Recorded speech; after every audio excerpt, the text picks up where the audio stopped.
Nous allons réaliser ensemble une machine à percer deux axes. Nous ouvrons la fenêtre d'éditeur de machine, puis nous allons sélectionner les éléments nécessaires pour la machine à percer deux axes. Nous allons construire une machine à percer qui sera vue de dessus.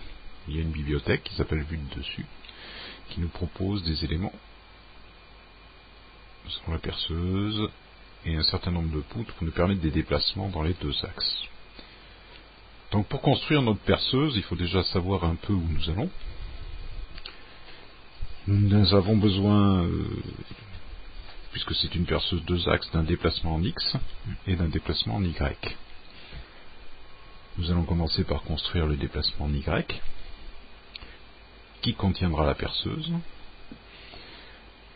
Donc nous choisissons des éléments, en l'occurrence des poutres qui permettront un déplacement en Y. Si on regarde la propriété, on s'aperçoit qu'il s'agit d'une poutre de déplacement vertical vers le haut.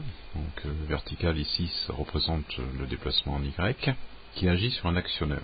Ce qu'on souhaite, puisqu'on souhaite utiliser cette poutre pour déplacer notre perceuse. Cet actionneur particulier accepte qu'un autre actionneur agisse sur lui. C'est nécessaire si on veut aussi avoir un mouvement en X, car on va agir directement sur la poutre pour obtenir le mouvement en X. Nous verrons un peu plus tard. Donc voici. Nous allons placer un deuxième élément, qui sera le même élément, mais avec un mouvement dans l'autre sens. Donc c'est celle qui s'appelle poutre VZB, qui nous dit qu'elle déplace verticalement vers le bas. Donc c'est ce qu'on cherche à obtenir. Donc nous avons ici un moyen de déplacer l'élément vers le haut, en Y, on va dire, vers les valeurs positives de Y, et vers le bas, vers les valeurs négatives de Y. Nous allons voir les propriétés de chacun de ces éléments. Nous souhaitons qu'ils agissent uniquement, c'est très important, sur la perceuse. Donc la perceuse, nous allons la passer dans un plan défini en Z. On va choisir par exemple le plan 4. Et nos éléments, nous les placerons à un plan autre qui sera le plan 3. Donc, nos poutres agiront sur le plan 4 et uniquement sur le plan 4. Donc on va faire pareil pour les deux poutres. Donc on va la mettre en 3 et on va la faire agir que sur le plan 4. Nous plaçons donc la perceuse en plan 4. Voilà, nos deux éléments sont prêts. Nous pouvons placer notre perceuse, prise dans la bibliothèque vue de dessus. Hop, voilà. Donc il faut la placer forcément en plan 4, ce que nous allons faire. Bon, pour l'instant elle agit sur tous les plans, parce qu'on s'en fiche un peu, puisque je ne suis pas sûr qu'on mette la pièce tout de suite. Enfin bon, on peut toujours prévoir de la faire agir sur le plan 5, on placera la pièce au plan 5 si nécessaire. Voilà. Donc ça y est, on place notre perceuse dans le champ des poutres, de façon à ce qu'elles agissent dessus. Et nous allons placer les mouvements en axe X grâce à des poutres qui vont agir en X.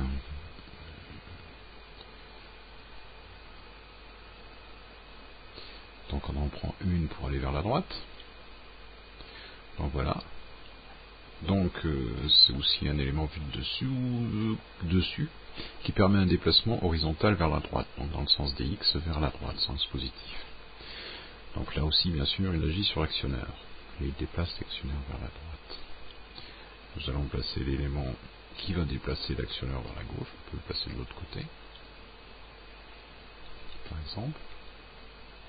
Voilà, donc c'est exactement le même, sauf que la particularité c'est qu'il déplace l'actionneur vers la gauche. Voilà, on place ici. Bon.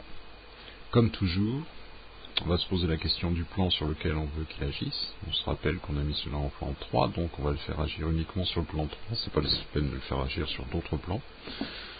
Ici ce serait possible, mais ça ne présente pas d'intérêt, donc on va le faire agir sur le plan 3, de façon à ce qu'il agisse sur les poutres verticales, uniquement. Nous allons placer maintenant, on peut faire déjà un essai comme ça, si on fait appliquer, voilà, c'est pas très joli, donc on va corriger un petit peu celle-là qui est un peu basse, on ne le voit pas, voilà, ok. Donc on va câbler déjà les éléments pour vérifier si ça fonctionne, donc, par exemple, et ça, on va mettre la poutre vers la droite, on laisse 2, on va mettre la poutre vers la gauche, en S3 la poutre vers le haut, et en S4 la poutre vers le bas. On vérifie si ça fonctionne comme prévu. Ah, on a un problème. Que se passe-t-il? En réalité, on déplace la poutre, mais pas la perceuse quand on déplace vers la droite. Pourquoi? Parce qu'il n'y a aucune raison qu'on la déplace, vu que notre actionneur agit uniquement sur cette poutre-là. Alors qu'est-ce qu'on peut faire? Maxset nous donne une petite solution simple. En réalité, Maxset nous permet de fixer un élément à d'autres éléments. Comment? Simplement en le fixant, comme ça, à celui-ci. Donc ce qu'on a fait, c'est qu'on a fixé la perceuse à une des poutres verticales. Ça veut dire que tous les mouvements qui seront appliqués à la poutre verticale seront aussi appliqués à la perceuse. L'effet va être immédiat, vous allez voir. Si on applique ça, bon, c'est pas très joli, je vais positionner mieux la perceuse qu'on la voit quand même. Voilà. Si on applique ça, on voit tout de suite que si on fait un mouvement, la perceuse suit la poutre verticale. Effectivement, elle devient fixée, la poutre verticale. Relativement fixée, ce qui ne lui empêche pas d'obtenir ces mouvements dans tous les sens. D'ailleurs, on peut avoir un mouvement composite si on fait comme ça. Voilà. Donc maintenant, pour réaliser une machine 2 axes, il est quand même nécessaire d'avoir la position de la perceuse à tout moment. Donc pour avoir la position de la perceuse à tout moment, nous avons la possibilité de mettre des capteurs de position qu'on va trouver dans la bibliothèque capteurs, qui vont parfaitement correspondre, qui ont été décidés pour ça d'ailleurs. Bon, par exemple, le capteur position Z, finalement, qui va donner la position de la perceuse en Y, pardon. Donc il va se trouver au même endroit que les poutres verticales.